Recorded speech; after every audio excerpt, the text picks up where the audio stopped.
దేవుని అడుగుతాం, దేవా నాకు సహాయం చేయవా. అమ్మ దేవుడు చేస్తాడు, దేవుడు ఇస్తాడు నీకు. కానీ నువ్వు విశ్వాసమును కలిగి ఉండాలా, ఓర్పును కలిగి ఉండాలని వాక్యం సెలవిస్తూ ఉంది. ఏం కావాలమ్మా?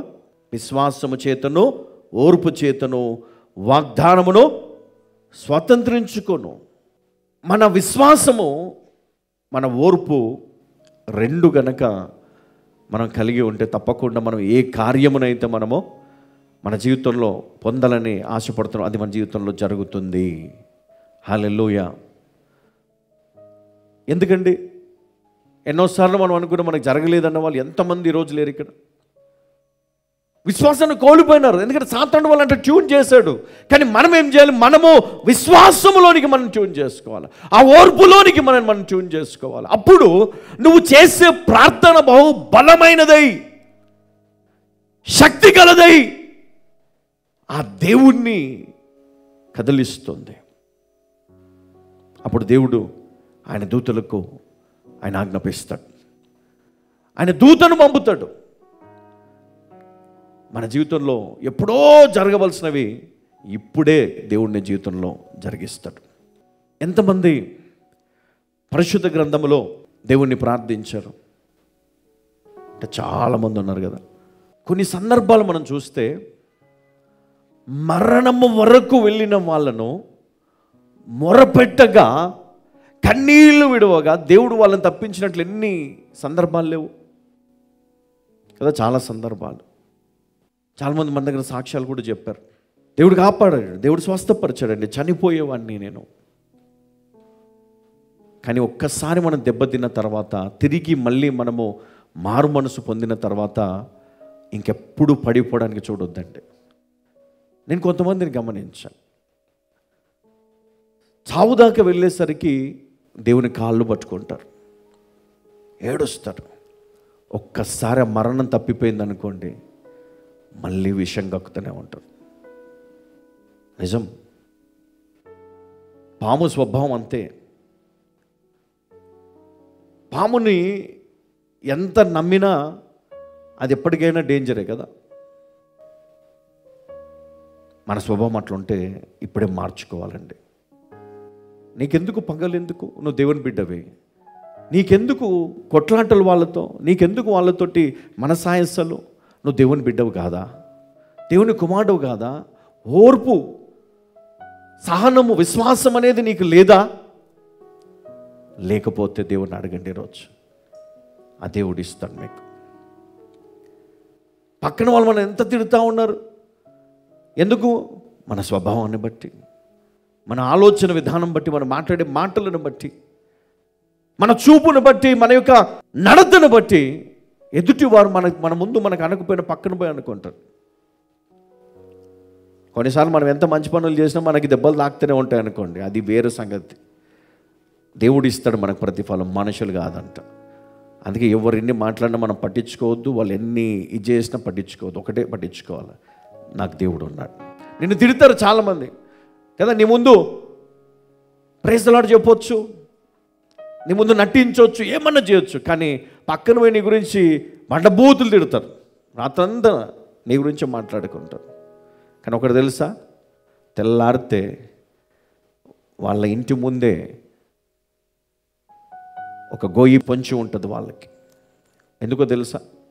వాళ్ళకి ఆపదలు ఎక్కువ ఉంటాయంట అడుగడుగున.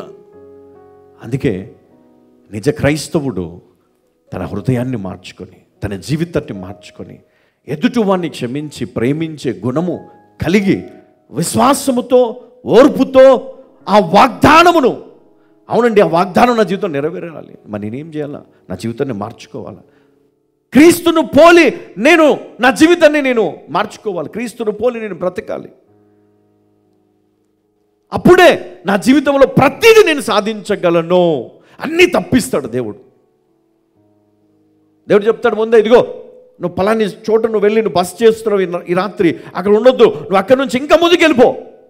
ప్రభా నేను వెళ్ళడానికి దారి లేదు, ఇదిగో నేను మార్గము తెరుస్తాను, వెళ్ళు. ఎందుకు? శత్రువులు నేను తరుముతున్నారు, అక్కడ శత్రువు పొంచి ఉన్నాడు, అక్కడ వెళ్ళొద్దు మీరు, ఇదిగో కుడివైపున వెళ్ళండి, లేదా ఎడమ వైపున వెళ్ళండి, లేదా తూర్పు వైపున వెళ్ళి అక్కడి నుంచి పశ్చిమ వైపు వెళ్ళండి.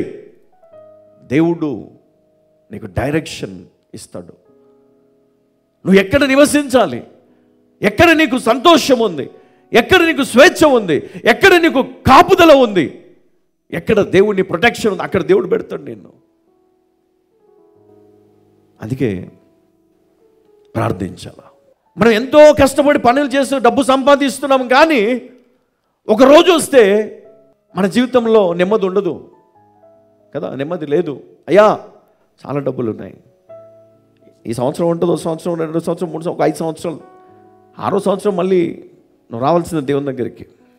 ఈరోజు ఆరోగ్యం బాగుంది, అన్ని బాగున్నాయి, అంత బాగుంది, దేవుడు అవసరం లేదు, ఎవరు అవసరం లేదు, కానీ ఒక రోజు వస్తుంది మళ్ళీ నువ్వు దేవుని దగ్గర రావాల్సిందే. అందుకే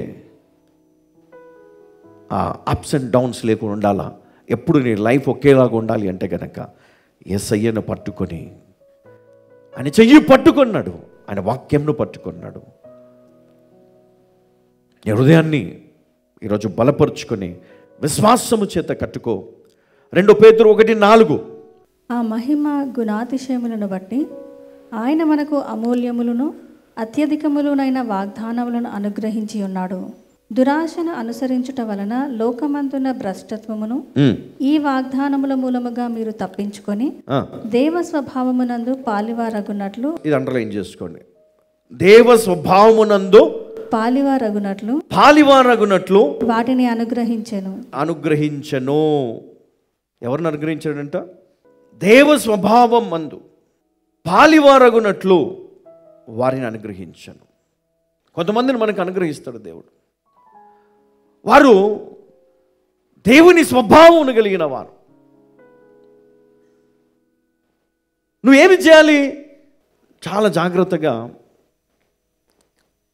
మన జీవితాన్ని మనం కట్టుకోవాలి వాళ్ళతో, వారితో పాలు కలిగి ఉండాలి. మనం ఈ దేవ స్వభావము లేనివారు, ఈ లోక సంబంధులతో మనము పాలివారమై ఉంటే మన జీవితం అంతా కూడా ఈ లోకముతోటే నిండిపోతుందండి.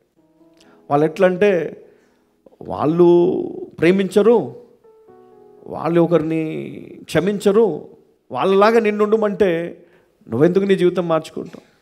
కానీ మనము లోకములో ఉన్నటువంటి విలువైన వాటన్నిటికంటే కూడా గొప్ప విలువ కలిగి ఉన్నటువంటి దేవ స్వభావము కలిగిన వారు వాళ్ళు కావాలి. వాళ్ళతో నీ సహవాసం ఉంటే, వాళ్ళతో నువ్వు పాలు ఉంటే, అప్పుడు నీ జీవితము చాలా గొప్పగా, చాలా దీవెనకరముగా ఉంటుంది. వాళ్ళు నీ తప్పుని సరిచేస్తూ ఉంటారు. నువ్వు తప్పటడుగులు వేస్తూ ఉంటే నిన్ను సరిచేసి మంచి మార్గం నడిపిస్తారు, నేను గద్దిస్తారు కదా, నిన్ను సరి చేయడానికి ట్రై చేస్తారు. సో నువ్వేం చేయాలప్పుడు? నువ్వు సరి చేసుకుంటూ ముందుకు పోవాలి వాక్యం ద్వారా. నిజంగా అది అందుకని ఇక్కడ ఏమన్నాడు? దైవ స్వభావమునందు పాలివారమగునట్లు వాటిని అనుగ్రహించను. దేవునికి మహిమ కలుగును గాక.